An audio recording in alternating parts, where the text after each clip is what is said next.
Simply this, they have a 1-minute opening statement and a 1-minute closing statement. That's it, no more. And we go 1-minute opening statement. After that, anybody can ask any question they want. No statements from the audience. Statements from the candidates, that's fine. But no statements from the audience, please. So I have to shut you down. Just questions. And reason, Since Demnlus is not here, do you want to move Eduardo in? So he doesn't look like he's in a different county? Don't feel so much alone. See? Okay, to that end, you ready with your timer? And you're starting your recording? Yes. Okay, starting your recording. All right. Opening statements. Eduardo Martinez. Thank you. Hello, my name's Eduardo Martinez, and I'm your current mayor. You got to talk into the mic. Okay, maybe I need to lift it up. Whatever you want to do. Yeah, okay, whatever. I'm going to reset, okay? Resetting. Reset. Hold on a second. I need to reset too. And when you see this yellow light go on, you have 10 seconds. Okay. Okay? All right. Hello, my name is Eduardo Martinez, and I am your current mayor. You've heard the old adage, if it ain't broke, don't fix it.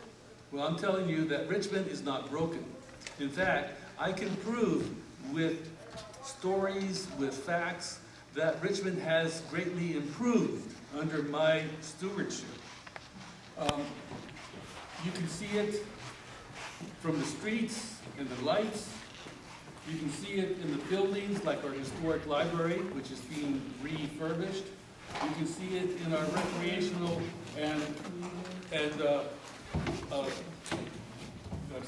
our recreational and our training services. Under my leadership, we've attained fiscal stability and we've expanded our workforce. So let's keep it rolling the way it's been, and you can do that by re-electing me. If I can request, please make sure you speak into the mic 2 or 3 inches away, not 8 or 10. 1 minute. Are you ready? Eduardo, okay, excuse me. Demnlus, you pronounce your name because I don't get it right. Demnlus Johnson. You got it right that time. All right, you got it right that time. Okay, 1 minute, and what's your opening statement? Wait, can we have a 1 mic minute. test? Can we have a mic test so we make sure we can hear? A, B, C, D, E, F, G. Thank you. One more mic, please. Go. Well, good evening. Well, first I'd like to thank the organizers of this event for putting it together and for you, our community members, for coming out to have this very important conversation with us. My name is Demnlus Johnson III. I'm a 4th generation Richmond resident, actually raised right down the street on 5th and Nevin across from the museum. My family first migrated there during the Second World War to work in the Kaiser shipyards. I had the honor of serving on the Richmond City Council and serving as a Richmond City Council member and as your vice mayor. I hold a bachelor's degree from Howard University School of Communications and a master's degree from Goldman School of Public Policy at the University of California, Berkeley. As your next mayor, I plan to increase affordable housing, housing at every level, improve all of our business corridors, McDonald, San Pablo Avenue, Hilltop, East Pacific Mall, all of the different areas where we have to shop, and make sure that Richmond reclaims its place amongst the great American cities. Thank you for your time, and I look forward to earning your vote. Wow. Claudia Jimenez, Wait, opening statement. I have to reset. Hang on. Hang on. 1 second. You can use your watch if it's easier. Okay. I don't even know which one. Mic test, mic. Ready? Yeah. Hello. Yes, you're ready. 3. Okay. Yeah, good. Thank you for being here with us and listening to what we had to say. Richmond has a great opportunity to become the city of the future with a green economy, good paying jobs, and well-maintained parks. We're a city where streets are safer, we have walkable neighborhoods, and well-maintained parks that kids and families can thrive. But also a city where artists and small businesses can bring life to all our corridors, especially to our downtown. I am Claudia Jimenez, and I have been fighting for working families for many decades.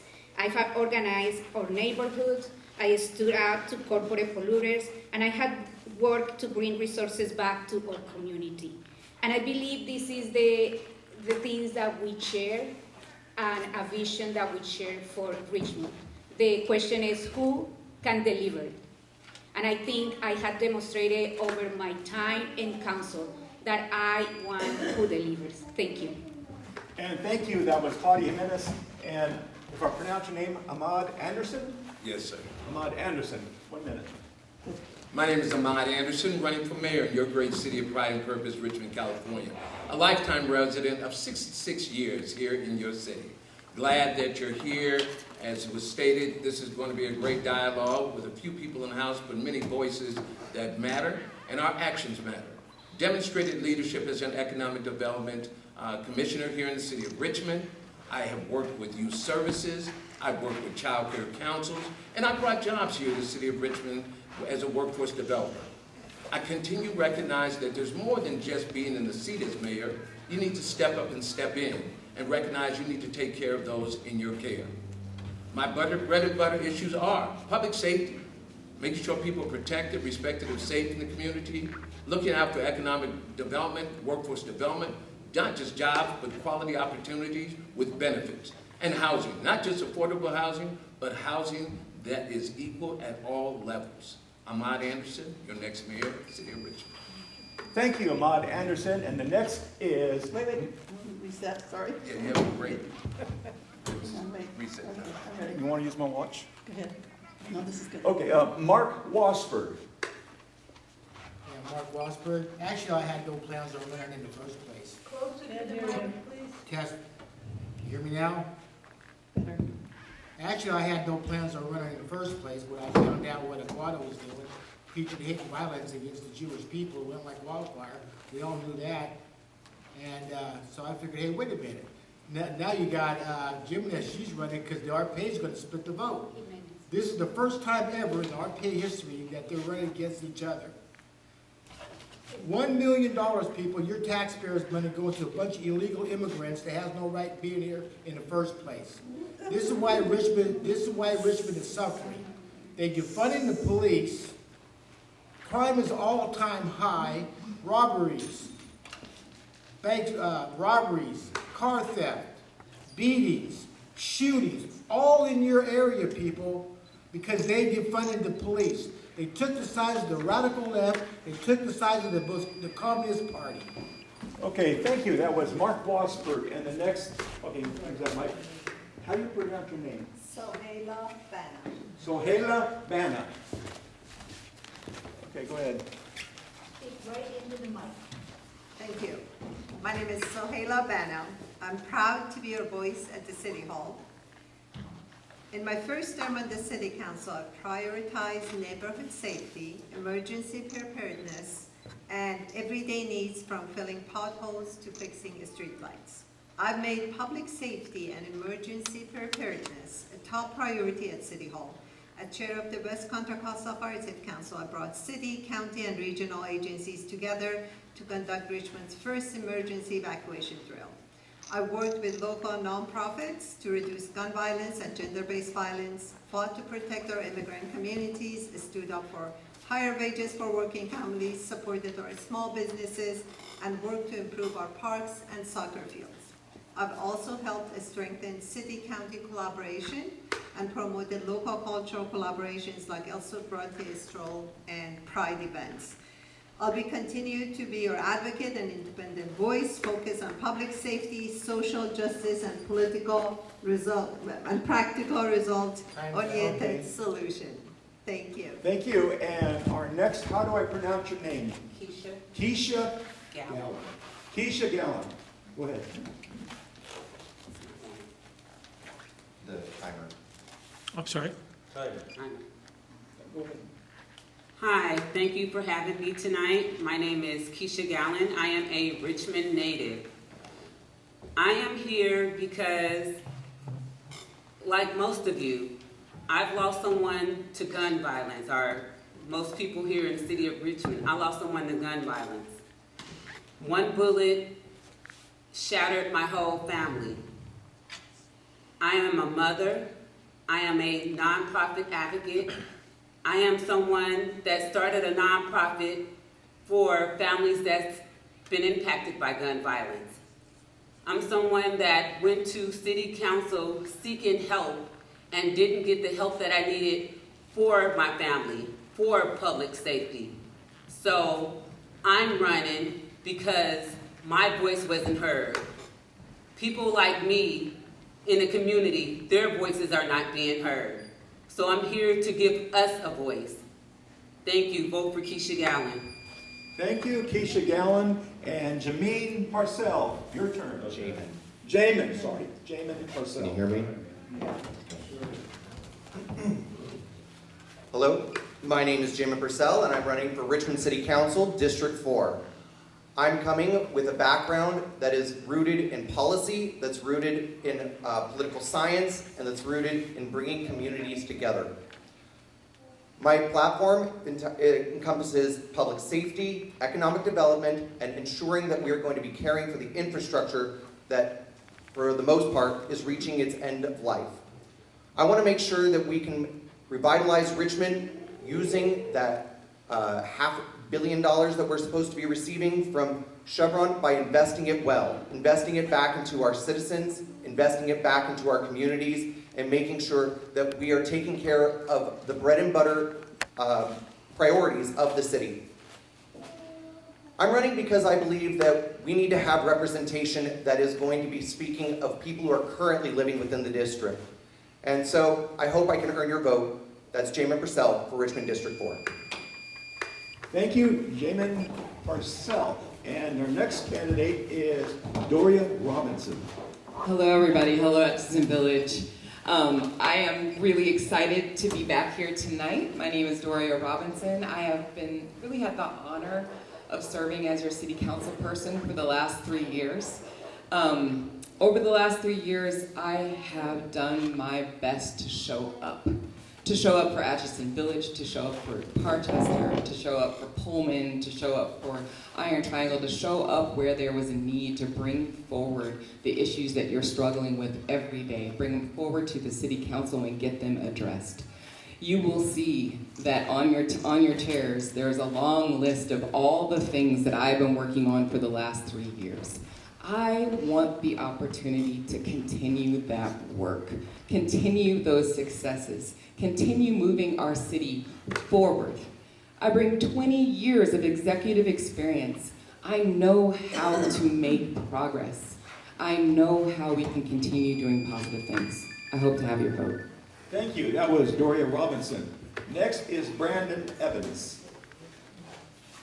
You did. Good. Okay. Well, good evening, Atchison Village. My name is Brandon Evans. I'm a fourth generation Richmond resident. My family got here in the 1940s from the deep south of Arkansas, Texas, and Louisiana. Proud to say my aunt, Benny Singleton, has lived here in Atchison Village for probably 60 years. See my cousin James Singleton in the back there. I've been here canvassing in Atchison Village, canvassing in Liberty Village, talking to neighbors. I know that pollution from the refinery and from the rail, that's really proximity to Atchison Village is a big issue here. I've had the pleasure of serving this city as an appointed commissioner, serving on your Economic Development Commission as well as your Planning Commission. And I've also had the pleasure of serving this county as a district representative for the late Supervisor Federal Glover as well as Supervisor Chanel Scales-Preston.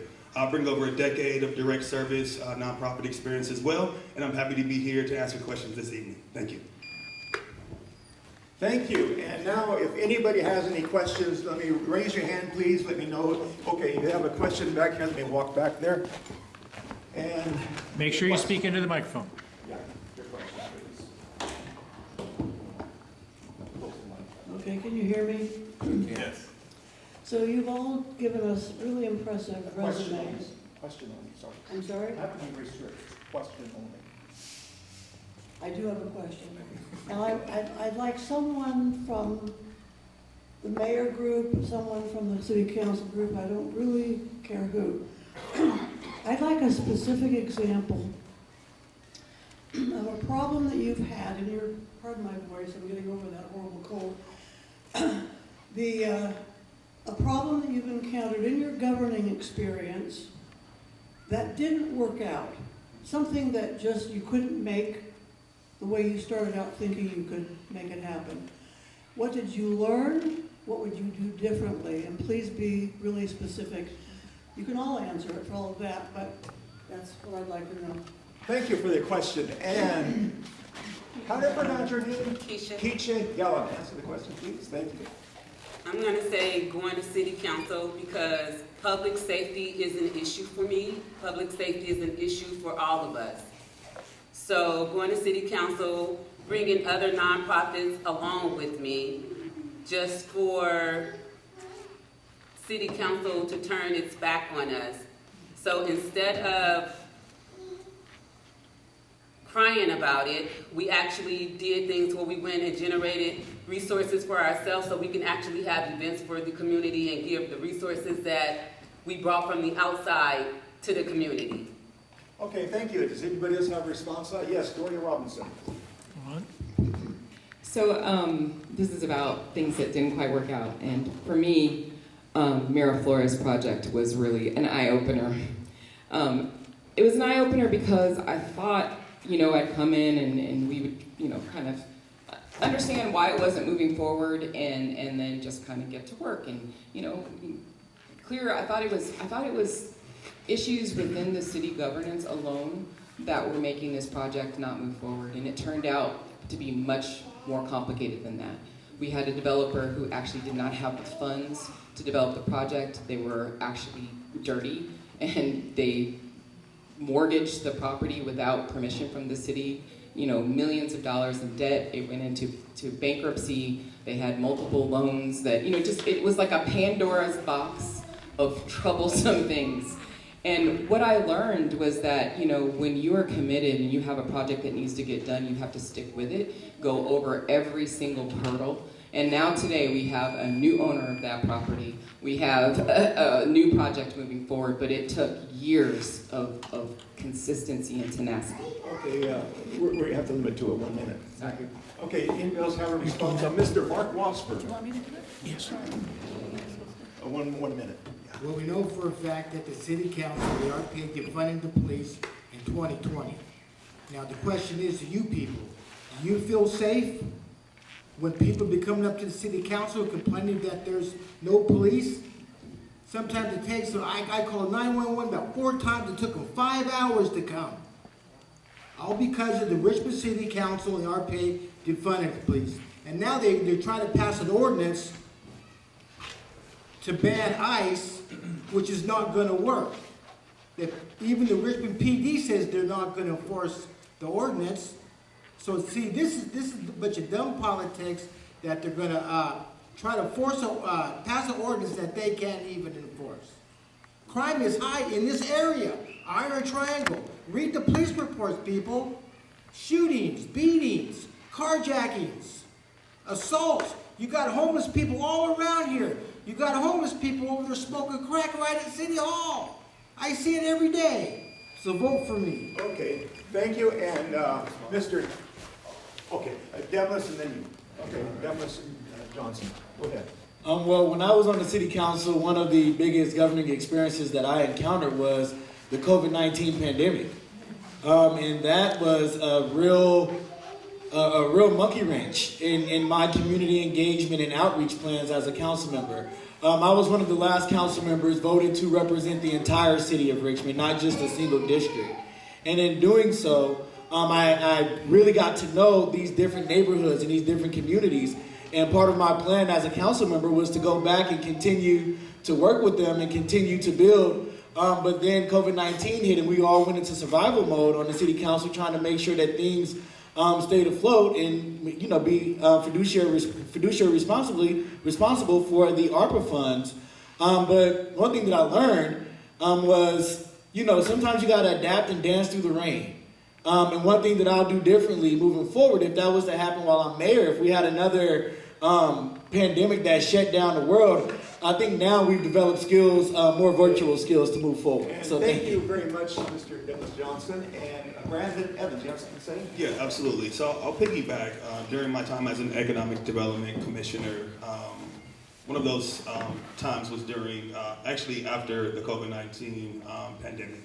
And the commission was tasked with working with a consultant to come up with a short-term and long-term economic recovery strategy. And, you know, we spent a number of months, probably the better part of a year, really working at the Economic Development Commission as well as in subcommittees, really trying to define goals, right, and things that we wanted to see happen post the pandemic. And the reality is that, you know, from city to city across America, folks are still in various stages of recovery regarding the COVID-19 pandemic. And here in Richmond, some of the things we were able to accomplish was investing in our economic development department staff.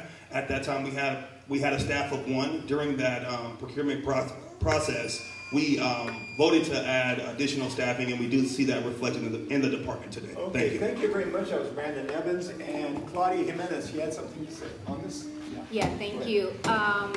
During COVID as well, one of the things that I did with volunteer was to go to the small businesses asking if they were taking advantage of the money that was coming for the federal and state level for supporting a small business. And what we found and we presented to the city council is that a lot of the small businesses didn't know even that these programs and grants were available, and some others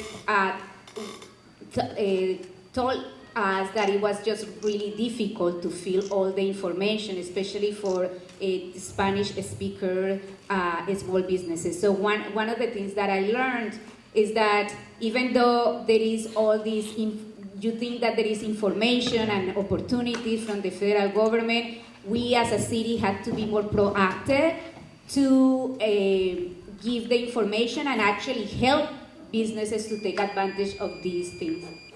Okay, all right. Soheila? Soheila? Thank you. Next question. I brought an item about earthquake preparedness because the city of Richmond sits on top of Hayward Fault. And we're going to have a major earthquake. What's going to happen? There will be no electricity, no water, sewage pipelines will be broken, and the city's on top of a mesh of hazardous material pipelines as well. It's going to be a disaster. The city hasn't done anything. I brought an item to the city council, it fell flat. Everybody voted no. So what I did the next time, I went to UC Berkeley, talked to their scientists and researchers, brought them from 2 different labs to present to the city council. I talked to the residents who understand and appreciate the sense of danger and are working with certain people, emergency communication. I brought them all together because I realized I need to raise awareness at the city hall and city administration. And guess what? This time the item passed unanimously. We're working on disaster preparedness. I hope this building will become a community resiliency center to serve you. All right, thank you. Anybody else wants to, but can we get another question? Ahmad has his hand up. Ahmad has his hand up. Oh, I'm sorry, Mr. Ahmad. Go ahead, answer. Yes, if I could. Interesting enough, Demnlus Johnson and was the liaison for the Economic Development Commission when I joined, also right after the pandemic, and so was Brandon Evans, was also a commissioner as well. We both worked sort of as a tandem. Demnlus was on the council. Brandon and I talked about not only looking at what strategies we could use after the pandemic, but reaching out to not only small businesses, but looking at our larger businesses as well.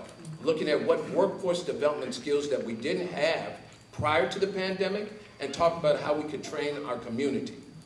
And through the process of that, as you've heard through Claudia Jimenez, Councilperson Jimenez, there was the outreach, there was the strategy that has led to some of what we're capable of doing. But we need to do what we should have done, develop a workforce development skills center here in the city of Richmond. From technology to buildings and trades, and of course, healthcare as well. Any more questions?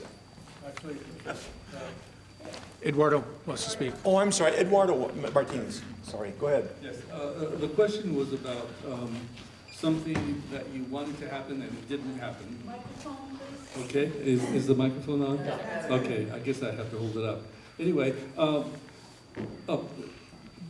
I believe in one Richmond, and one thing that separates Richmond is in lieu fees by developers. So what happens is developers pay in lieu fees so they can do cheaper housing in another place. That does economic segregation. What I've been trying to do is to make sure that low-income housing is mixed in with affordable housing so that the community is united economically. There's lots of problems with this.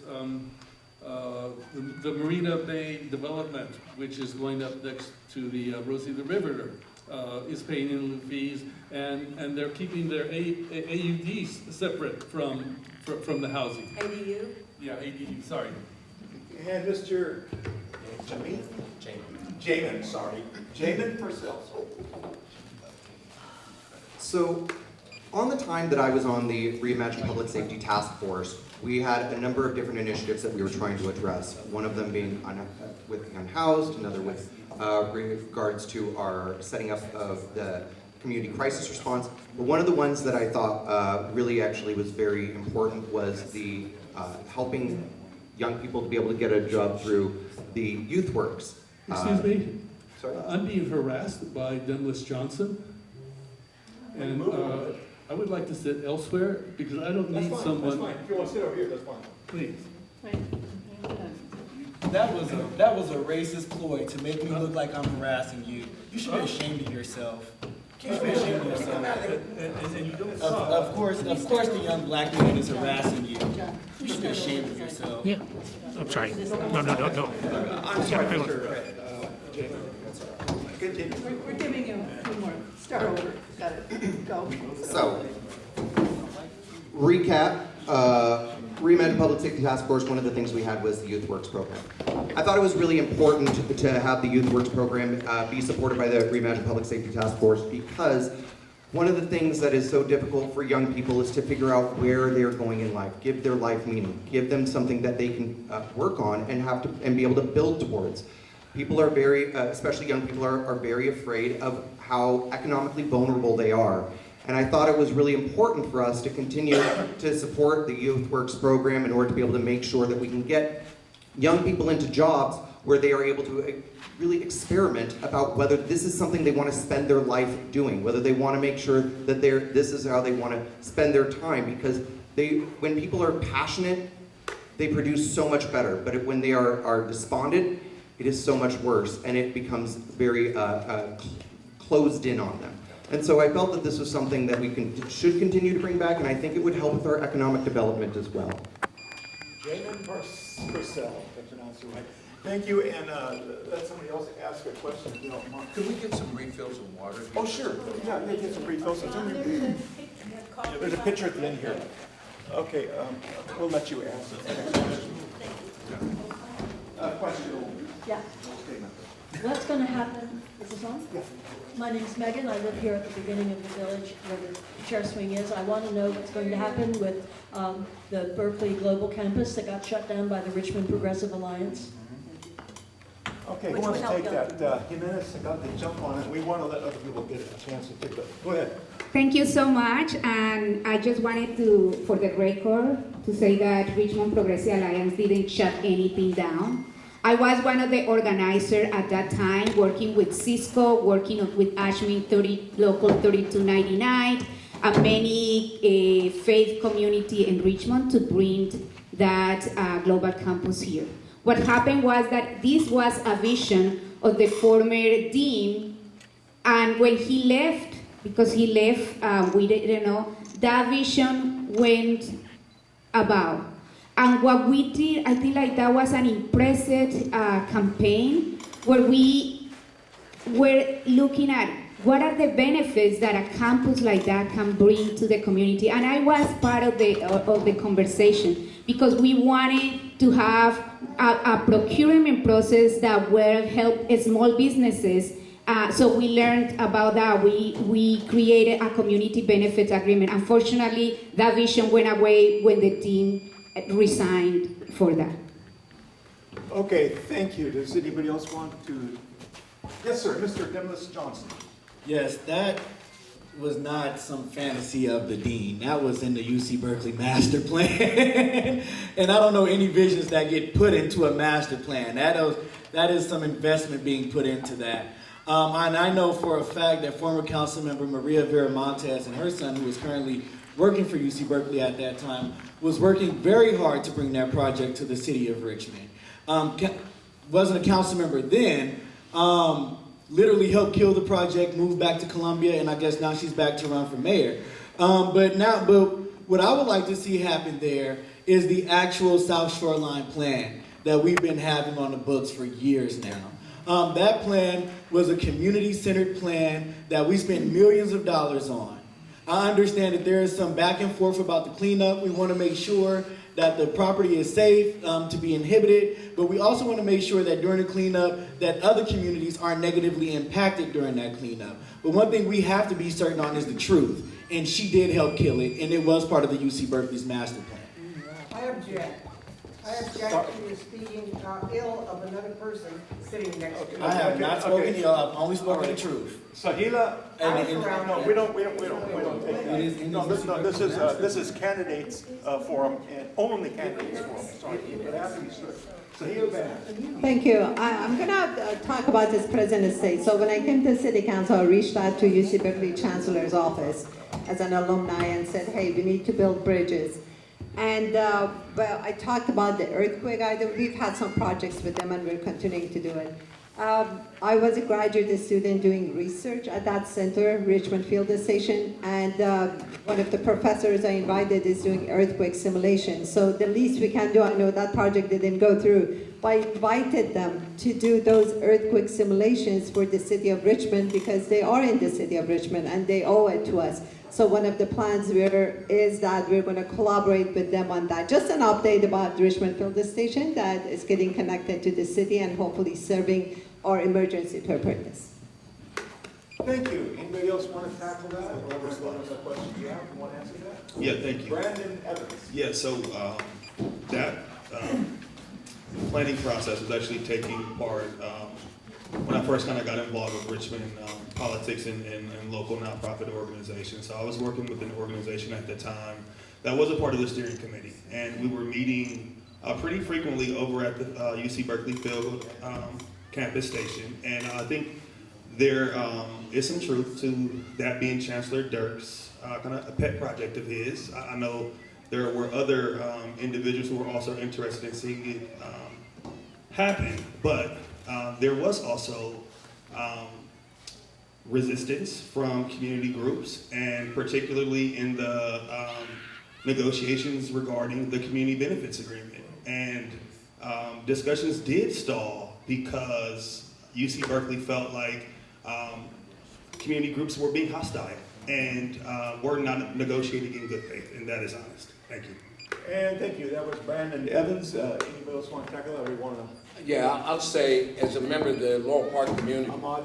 Yeah, as a member of the Lower Park community, and also the East Shore Park Neighborhood Council at the time, I was approached because I'm a graduate of UC Berkeley. I was approached because I've been very active in that community, and when I ran for city council in 2020, it was said that I made some statements about whatever development came there need to have community benefits.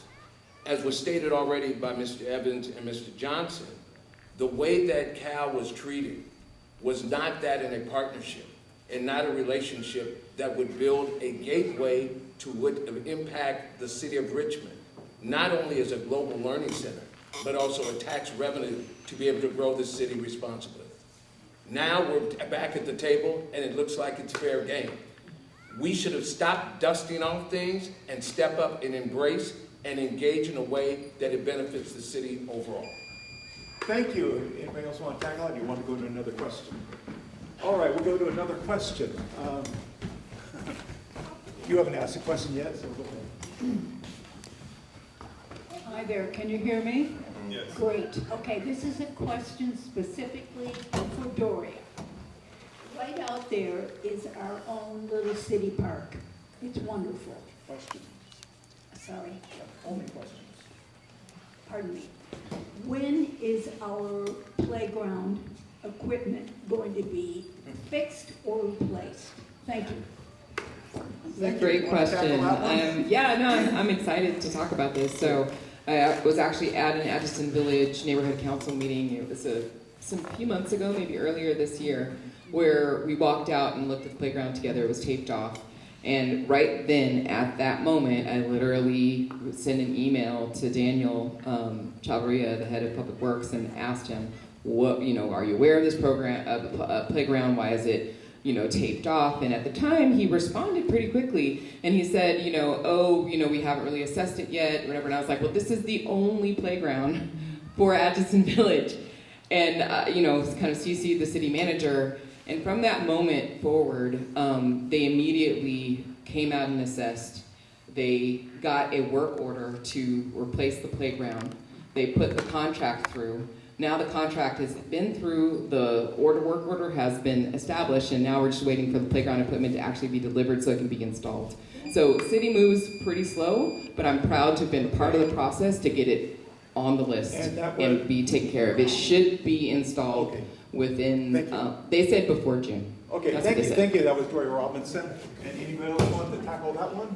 If not, we'll go to the next question. A lady in the back, let me walk back there.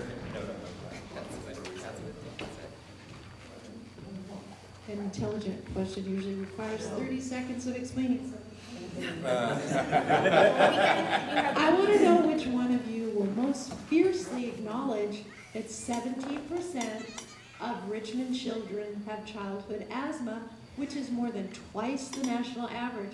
I want to know which one of you will most fiercely fight for my lungs, which are suffering. I want to know who has a concrete plan to recruit non-toxic or less toxic industry, and who has a exact date they want to shut Chevron down. Okay. All right. Thank you for that. And Mr. Ahmad Anderson. I'll pass on that for now. Okay, Mr. Eduardo Martinez. I'm an asthmatic, so to let you know. Okay, Eduardo Martinez. Did you? Does anybody on this test? Did you raise your hand? Okay. Yes. When I was an elementary school teacher, my students had asthma. In fact, I didn't know they had asthma until they couldn't perform during PE. So I talked to the parents, found out they had asthma. We set up an asthma club. Since then, I've been a fierce advocate for clean air. Not only just clean air, but measuring the cumulative effects of pollution. I stopped the handling of coal in the city of Richmond. Not only coal, but also pet coke, which is just as dangerous as coal. So that's something I did on my watch. I also worked to get more air monitoring, and I'm making sure that the flaring is recorded and quantified. So in terms of shutting Chevron down, that is a process that the city really doesn't have jurisdiction over. But we do have ways to make Chevron pay a polluter's tax. Mark Wassberg. That was Eduardo Martinez. Mark Wassberg, you have the stuff to say on that? I want you to show me proof that Chevron causes asthma. Show me proof, lady. How many people walked into the ER room? Listen to me. It's my turn. How many people walked into the ER room and says, "Oh, I can't breathe because of Chevron. I can't breathe because Chevron gave me asthma"? Huh? How many people file lawsuits on that? None. How many people walked in the ER room? None. Now, you got people in the RPA, you got people all around there saying, "Oh, because Chevron did this and Chevron did that." I worked at Chevron for 7 years. I breathe real good. Asthma is did Chevron give you asthma? If Chevron gave you asthma, why don't you file a lawsuit, lady? Huh? It's all a bunch of lies, and you know. You got a bunch of activists coming in here say, "Oh, I want to Chevron's making me sick, giving me headaches."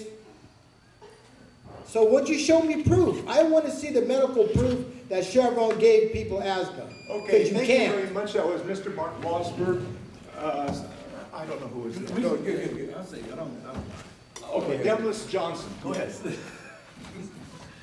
Well, in terms of recruiting green industry, we actually have 6 zones designated by the Green Empowerment Zone, ready to go to recruit green industry. The only thing that's stopping them from coming to the city of Richmond is our permitting process and our current leadership. So I feel like we need a change in both, and we can recruit those green industries. Also, in terms of shutting down Chevron, one thing we have to do, seeing as though they are 30% of our income, I believe we should help them transition into a cleaner energy producer.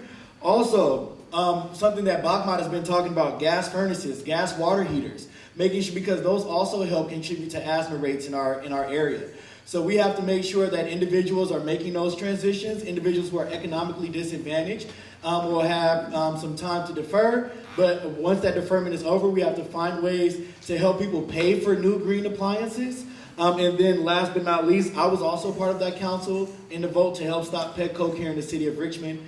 Believe that we should use the Chevron settlement money to increase monitoring and give our environmental manager more teeth. And thank you very much. And Mr. Ahmad Anderson, you have something? And I'll start with, I use albuterol, and I've been an asthmatic all my life, born on South 17th Street, very close to Chevron, when probably we had the issues of quality of air, which were even worse during that period of time. I come from a household where my mother was director of public health nursing, Ahmad Anderson, for this county for 25 years. I think we start with building a relationship with Chevron instead of kicking them out, really make them pay their fair share.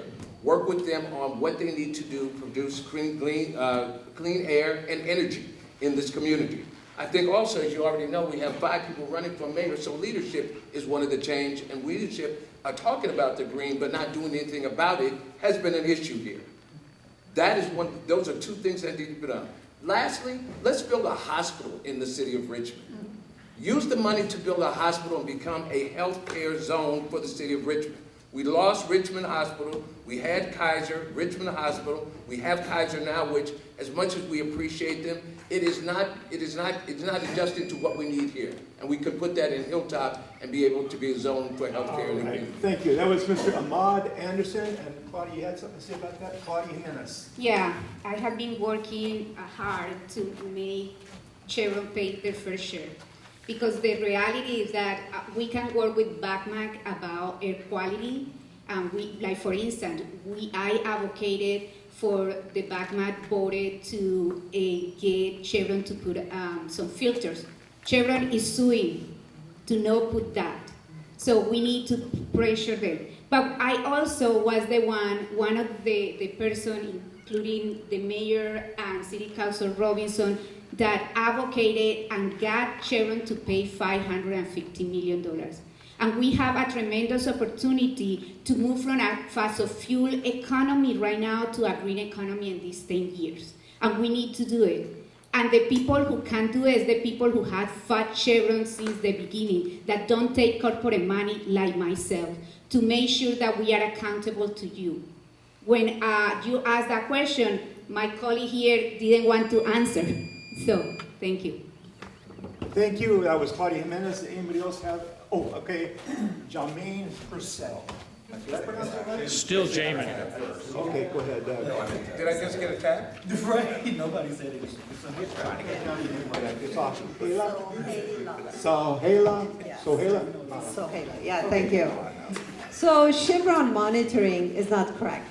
Those EPA levels are for quick exposure, not day after day, long-term years, number 1. Number 2, Caltrans is a culprit too. We have 2 freeways running. Number 3, wildfires. You remember those smoke days. As the chair of West Contra Costa Fire Safe Council, I'm trying to prevent wildfires. That's number 1. Number 2, we need community resiliency centers.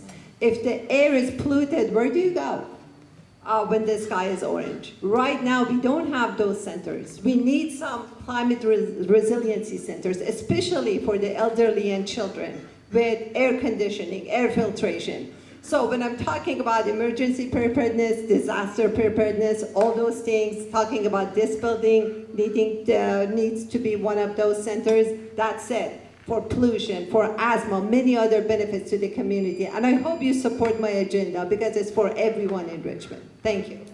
Thank you. That was Soheila Bana. And Jamin. I did it right for yourself. Sorry. We'll get it. Okay. So yeah, I will say that Chevron is not the only culprit that we have here. We have a number of culprits. Chevron does have flarings and it does have cause pollution, but as was said earlier, so does the 580, so does the 80, and the Caltrans and these transportation corridors. That's where a lot of that particulate matter comes from. And really a lot of what we can do to resolve this, at least on the interpersonal level, is try to get modernization of air quality within the home, and that monitoring better suited to people. When people are living in older buildings, they're not going to have the ventilation, they're not going to have the access to that better quality air or be able to filter that air in the same way. And I will say as well, what was stated about our being able to attract new businesses, that is the problem that we are facing. And it's that we have an inhospitable council, and as well, we are having problems with our permitting. We are making it too expensive for people to get something off the ground. And so we're not able to reduce the amount that they contribute to our. And thank you, Jamin Pursell and Doria Robinson. You have something to say? So I'm going to push back and I'm saying I don't think we have an inhospitable council. I think that businesses have been moving here. We just had a new business move into the port, bringing over 500 plus jobs. I just had a conversation with them today. Things are moving forward. We're a part of the GEZ. I'm actually the representative on the GEZ. We're making plans with the city manager to improve our economic development staff so we can actually catch projects that come here and direct them directly to the locations where they can actually set up their businesses. Green and blue projects. That's what we want. We want green and blue businesses. That's the vision that we need to have. We need to have a vision of transition away from the fossil fuel industry so that we are not dependent upon it for our general fund, so that we are independent, so that we can make our own future and we can tell a different story. I have been working on that my whole career at Urban Tilth. You can see all the different projects I've done. I've supported wholeheartedly ACE's transition away from gas appliances and low-income families. Non-corporate candidate, let's fight. That was Doria Robinson. Does anybody else want to tackle that one, or we go to another question? Okay, go ahead, Mr. Brandon Evans. Absolutely. So, I myself grew up and went to school, elementary school at Washington. Grew up in the shadow of Chevron. Have asthma. Still dealing with the effects today. Of course, communities like Atchison Village and South Richmond and Central Richmond are fence line communities, the most burdened. We talk about our historical, the history of industry here in Richmond, and for too long it has been accepted. We need to do better with monitoring and identifying the particulate matter from all the different sources, the refinery, the highways, the railways, and really come up with a strategy to create some type of response. In addition, I think it's easy to kind of float, the dependency on Chevron. This year, the city of Richmond's budget is over $750 million. Over $300 million is coming from Chevron. We have to be certain about bringing in industries that can replace that revenue once it's gone. Thank you. Right. Thank you. That was Mr. Brendan Evans. If there's anybody else wants to, or we can go to another question. All right, we'll go. Yes, sir. Question. Yeah. Oh. I've got a question for these people. You have a question for me? Yeah. Go ahead. My mic, and I got it. That's right. From all of you, I wanted to segue on what you just were saying. What is your position on Chevron's proposed multi-$100 million wet grass scrubber that will address a lot of the issues that you've been just talking about? Wet gas scrubber. Wet grass. Gas. What? Okay, does anybody want to tackle that? Anybody at all? That's so you have to answer. Mr. Yeah. Who? I'll let them hear. Okay, Eduardo Martinez. Yeah, we've been trying to get a wet gas scrubber in there for a long time. Chevron has refused it, but there is some controversy as to whether or not the plant is set up to have one.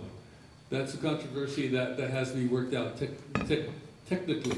I hired, when I became mayor, I hired the president of Steel Workers 5, who was the in charge of the workers in Chevron. So I have inside information in terms of how Chevron works. And with his technical information, I'm able to make decisions that are fact-based. So I need to stay in so that I can continue to use his bank of knowledge. Okay, thank you. That was Eduardo Martinez. John, Yes, ma'am. before we continue, could somebody explain what a wet gas scrubber is so we know what they're talking about? Maybe the mayor can, since he has the inside stuff. Yeah, I mean, it's a piece of equipment that the refinery was mandated a number of years ago to install to help with particulate matter release. And there has been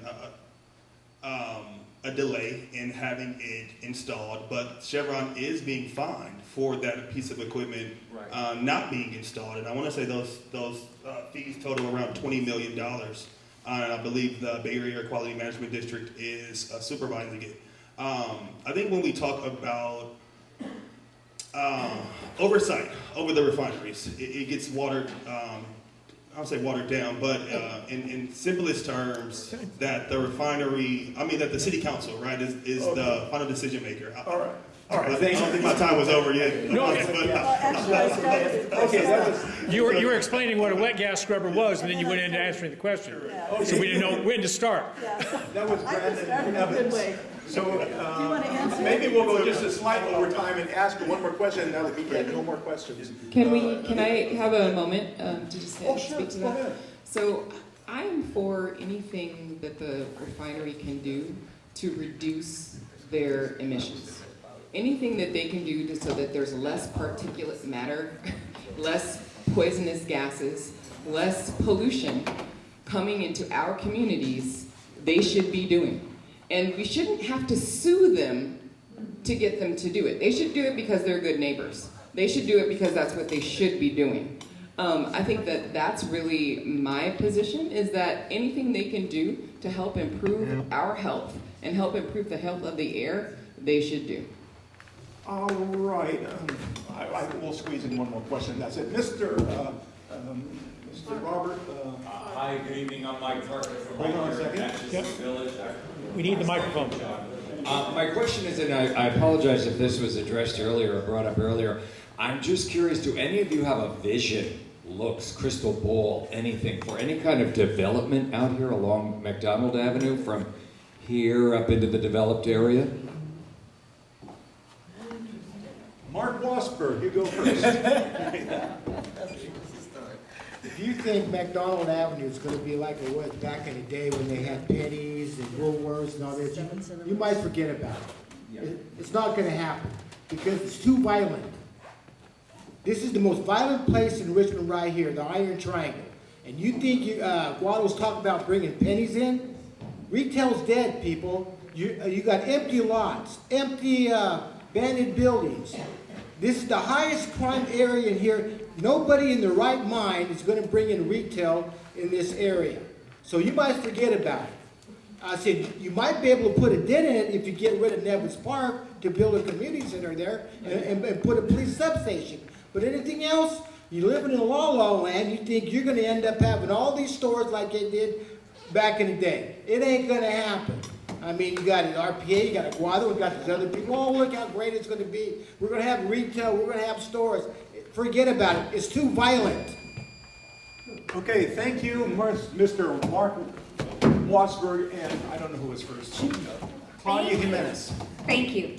So we had been part with Council Member Doria Robinson and Mayor Eduardo Martinez, the McDonald Avenue Task Force to revitalize our downtown. And we actually, one of the things of housing is Metro Watch. And Lena just sent us an email because Metro Watch has been waiting for some money, and they just applied and got the news recently that they got the tax credits, the money to start building that.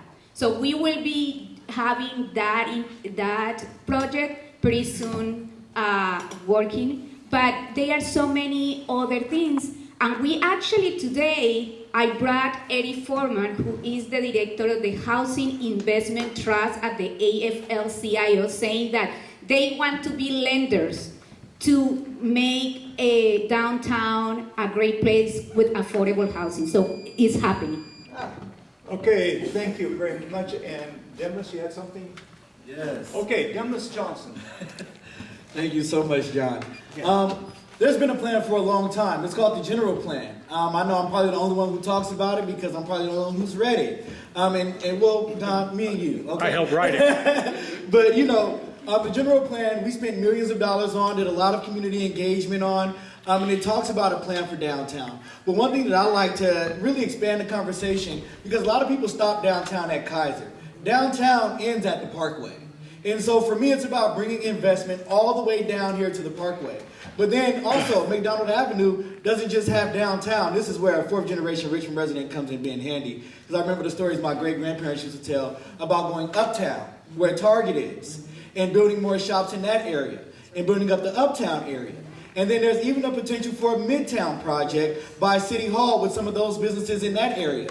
So how do we increase businesses along McDonald Avenue, deep downtown, downtown with the Metro Walk, 12th and 13th and McDonald, bringing Food Co-Lot up to par, and making sure that we go uptown as well. And thank you. That was Demnlus Johnson.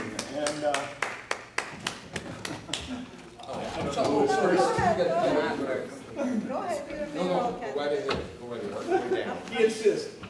Because I can't pronounce your name. Sorry. Soheila Bana. Okay, I got it. I have a vision for economic development. I think we have to have a holistic vision. We need to address homelessness. We need to build a navigation center for them. We need to address their humanly needs, take them off the streets, make it feel safer for businesses, residents, change the zoning as needed, and then work with businesses, small businesses, major businesses to bring them in. You cannot address city issues one at a time. All the problems we have are interconnected. And unless you have that strong resolve to address all those issues and change the environment and atmosphere, I doubt if anything will happen. So we need to start tackling homelessness to get economic development in the city. Thank you very much. That was Soheila Bana. Okay, Ahmad Anderson. Like we mentioned earlier, as the chair of the Economic Development Commission and a lifelong resident, I do remember what the city of Richmond looked like in downtown. I remember that when people want to blame Hilltop, but Hilltop wasn't the reason. One of the first pieces what's happened was the El Cerrito Plaza. And when the El Cerrito Plaza was built, we decided to fight back when we built Hilltop. But we didn't build a Hilltop that meet the level of the annual income per household to be able to shop there on a regular basis. You look across the freeway, Pinot's done that. You look in Pinot downtown, they've done that. El Cerrito's been on the comeback. But what you need to have is safety. In order for people to work, eat, live, and play in the community, and use that transit village that we have at the BART station, Demnlus is correct. We used to be able to have the Chinese restaurant that was all the way down here to the end of the city. And it was a vibrant community. If we want to do that, we have to show an investment in our neighborhoods, in safety, and just not affordable housing, but reasonable housing at every level. It just can't be affordable or low income. Ahmad Anderson, and now we go into closing statements. And Martinez will have the last word, but because he was down there, we'll start with Brandon Evans and work that way, and then a minute, and then around back to Ms. Martinez. Okay, go ahead, Mr. Brandon Evans. 1 minute. Well, thank you guys again for joining us this evening. Again, my name is Brandon Evans. I'm running to represent you here in District 3.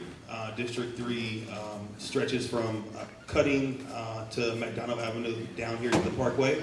Again, I'm a fourth generation Richmond resident. I've had the opportunity to serve this community in appointed capacities here at the City of Richmond and also at Contra Costa County.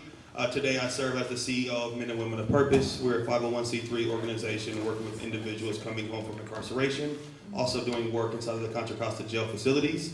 Every day I get to wake up and serve this community. I'm looking to do that at a systems level, right? I'm happy to be endorsed by the majority of our local school board, West Contra Costa Unified School Board, as well as Dr. Jamila Brown from the Richmond City Council, Logan Campbell from Martinez Unified School District, West Contra Costa West County Democratic Club, and IBEW electricians. I'm asking for your vote on or before June 2nd. Thank you very much. That was Mr. Brandon Evans. Next is Doria Robinson. So thank you everyone for your time tonight. I'm Doria Robinson. I'm running for re-election in District 3. I was happy to serve here. I want to continue to serve here. What I bring is something more than just a plan. Because a plan is great, but if you don't have the wherewithal to make that plan a reality, if you don't know what it takes to be tenacious, to overcome hurdles, to bring in funding, to really work on a strategy, because you can't do everything all at once. You actually have to have a plan that works through a problem so that you can have success and build on that success. If you don't understand and have the 20 years of experience I have of building real world projects like the North Richmond Farm, like Unity Park, and seeing that kind of success, building an organization that employs 85 people, if you don't have that kind of experience, it doesn't matter what plan you have, because you can't make it real. I can make it real. I have been. I want the opportunity to continue to improve Richmond. Thank you. That was Doria Robinson. Jamin Pursell. Jamin, amen. Jamin Pursell. Hello, my name is Jamin Pursell once more, and I want to thank you for your time. What I bring, when elected, is somebody who has an understanding of how policy and how government works. Because, as the council member said, if you can have a plan but you don't know how to execute, you end up just having a good idea. And that is one thing that I really try to make sure is that when you have a good idea, you don't just have a good idea, you have a plan of how to implement it, who you need to be bringing into the conversation to make sure it's going to be successful, and make sure that everybody in the community is coming along with you. That's something that I have done not only through my organizational work with Richmond Rainbow Pride as well as a number of other organizations, but it's something I've done working with elected officials within West County and within Contra Costa. Making sure that we actually know how to accomplish things is the only way we're going to actually have the future that we all deserve, and that's what I will bring. Thank you. Thank you, Mr. Jamin Pursell. And Mrs. Keycha Gallon. Keycha Gallon. Okay. Hi, thank you again for having me tonight. My name is Keycha Gallon, and I bring a holistic approach. I understand that public safety should be our first priority because we deserve to live in a place where we can actually feel safe, where we can thrive, where we can actually grow with our family. I believe in economic development because Richmond used to be a place where it was thriving. We had businesses all up and down the McDonough corridor. Richmond can change if we work together. I'm here tonight asking each and every one of you to join whoever you believe is best to serve the city of Richmond. I started running because we need change, we need a voice, we need a seat at the table. We need to be heard. And thank you. That was Keycha Gallon. I hope I pronounced it right. Keycha Gallon, District 4. Thank you. Okay, Soheila Bana. Thank you. I am laser focused on the projects that I define and I deliver. So, I come from District 4 where wildfire safety is a major issue. When I came to the City Council, public safety only meant crime safety. I expanded the definition to include disaster preparedness. And I have been greatly successful. Right now, the fire department, public works have mandates, budget, resources, manpower for wildfire prevention and safety. And I'll be happy to explain in details. Next, I'm moving into having community resiliency centers all over Richmond for all of us, plus addressing homelessness. We need to build minimum a navigation center for the homeless. Again, I delivered. That's why I've been endorsed by firefighters, teachers, labor unions, District Attorney Diana Bickton, and I hope you support my agenda. Thank you very much. Soheila Bana. Thank Okay. you. Yeah, you're welcome. Yeah, I got it. Mr. Mark Wassberg, 1 minute. Right now, you are living in the most dangerous place in Richmond for the last 25 years. And I don't see you crying for the police. You're crying about everything else, Chevron, earthquakes. And so these people can't do nothing unless they get the votes from the city council. One person can't do it all.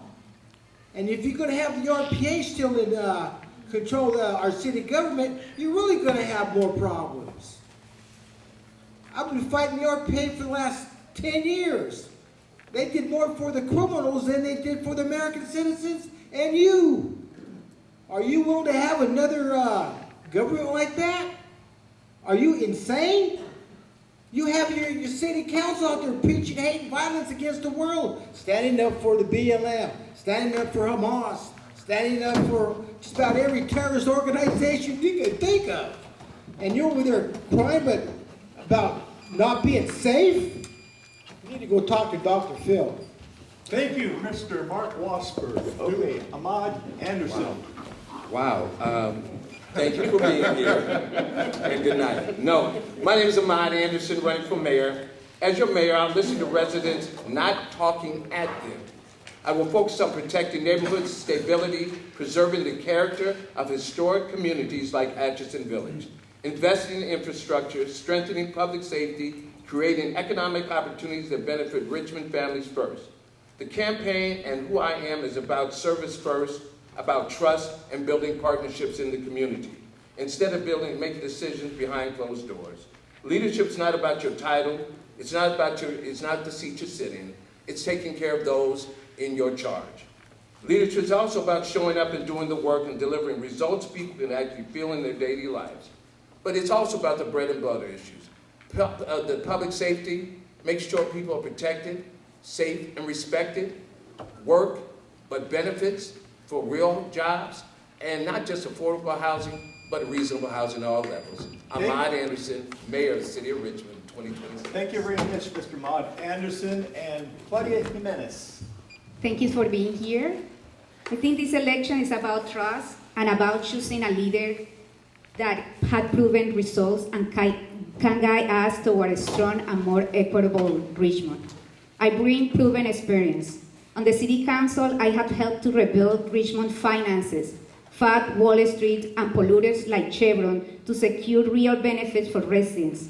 With that money, we have been able to create jobs, to create the community crisis response, and to invest in parks and other things.